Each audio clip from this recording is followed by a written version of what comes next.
عايزه يعني ارجع شويه بقى يعني لورا شويه، وعايزه اعرف الفرق بين المجالين المختلفين تماما، البانكينج سيكتور او البنوك ومجال التمثيل والفن، وان حضرتك تبقي ناجحه هنا وتعملي اسم ونجاح وشهره عظيمه في وقت يعتبر يعني مش كبير في الفن كمان. ده جه ازاي وايه الصعوبات اللي واجهتك فيه؟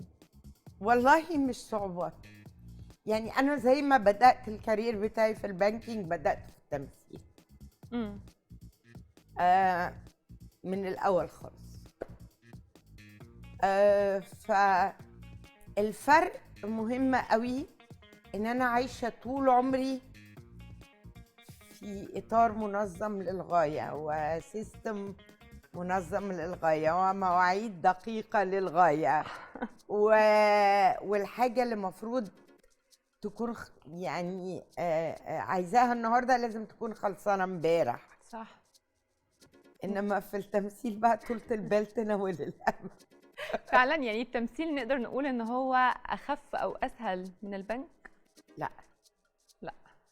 لا، لان ما بقاش عندك تنظيم في وقتك.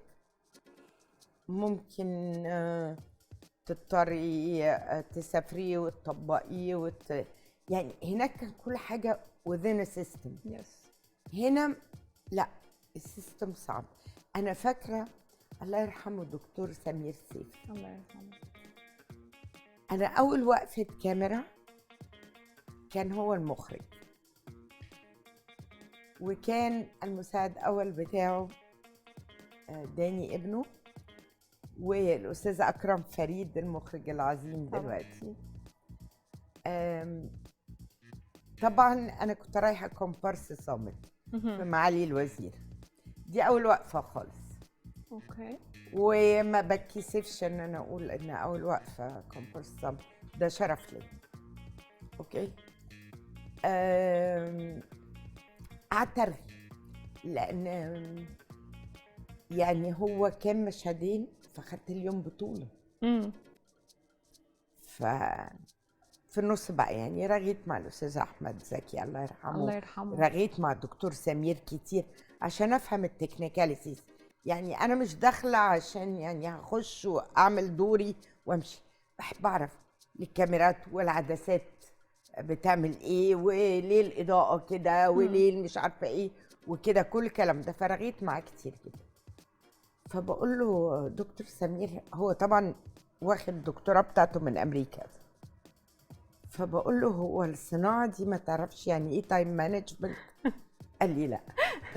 صحيح. واستحاله تعرف. قلت له يعني العالم كله بيحصل كده؟ قال لي اه، العالم كله بيحصل. صح.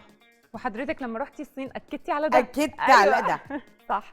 طب انا عايزه برضو اعرف ايه اللي جه في بال حضرتك، او هل كان في بقى باشن او يعني حاجه زمان كده مرتبطه بالفن، ان انا اسيب، يعني ان انا برضو اسيب مجالي اللي انا كبرت فيه وعملت اسمي فيه، وان انا اتجه من السكراتش كده زي ما بنقول لحاجه تانية؟ الموضوع اكيد كان صعب، بس اكيد كان جوايا في حاجه هي اللي بتحركني. ده والله كان كل سببه الناس ايه؟ افتكروا اني مجنونه ولا حاجه ساعات. يعني القريب والبعيد صحاب تصور. حضرتك ما على تخيلوش طبعا. القريب لا لا. بس هقول لك، عارفه لما تتشبعي في حته، وانا يعني قعدت فتره طويله في البنك. حسيتي ان خلاص اتشبعت خلاص، ما بقاش فيه شغف. ده حاجه. الحاجه التانيه، لا كان في باشن للتمثيل من وانا صغيره جدا. يعني انا كنت بمثل وارقص واغني في حفلات المدرسه لحد ثانويه عامه. وبعدين بعد ما خلصت الجامعه كنت عايزه اخش، لاني اتخرجت صغيره قوي، فعايزه اكمل معهد سينما او معهد فنون مسرحيه. ووالدي رفض. اوكي. ففضل بقى يعني ايه، ما فضلش حاضر في ذهني هذا الحلم. ولكن لما ابتديت احس اني متشبعه من المجال، خلاص. طب انا هعمل ايه؟ هعمل ايه؟ فكرت في الباشنز بتاعتي اللي ما عرفتش اعملها وانا صغيره. بس ده يدل ان حضرتك شخصيه جريئه، مش اي حد يقدر يعمل ده، صح؟ جريئة في حياتك عموما؟ عموما صح كده؟ بس يعني جرأة اللي هي تقدري تقولي حسب شغلي في البانكينج اسمها مخاطرة محسوبة. calculated risk. يس ايوه، كله بقى محسوب بالحسابات. مخاطرة، ولكن مخاطرة محسوبة. ايه اللي ممكن يكون حضرتك استفدتيه من مجال البنوك في المجال الفني؟ هل ممكن يبقى في حاجة common او حاجة معينة قدرتي تستغليها في ده؟ لا، كان نفسي اجوزهم بس ما عرفتش. مين؟ البانكينج مع الفن. مع الفن. ازاي؟ يعني اللي انشأ صناعة السينما في مصر هو بنك مصر. صح. اللي خلاها صناعة هو بنك مصر. فكان نفسي عودة البنوك لتمويل النشاط الفني. اوكي. فكان نفسي اجوزهم لبعض، بس طلعت خطبة خايبة. ان شاء الله يعني في امل الفترة الجاية يحصل.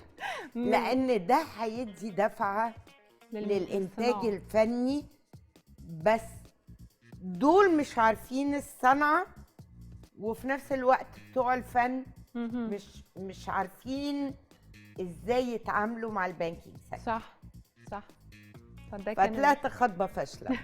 ازاي؟ اشترك في باقات واتشت الشهرية بتبدأ من 14 جنيه و99 قرش، وباقات سنوية تبدأ من 150 جنيه.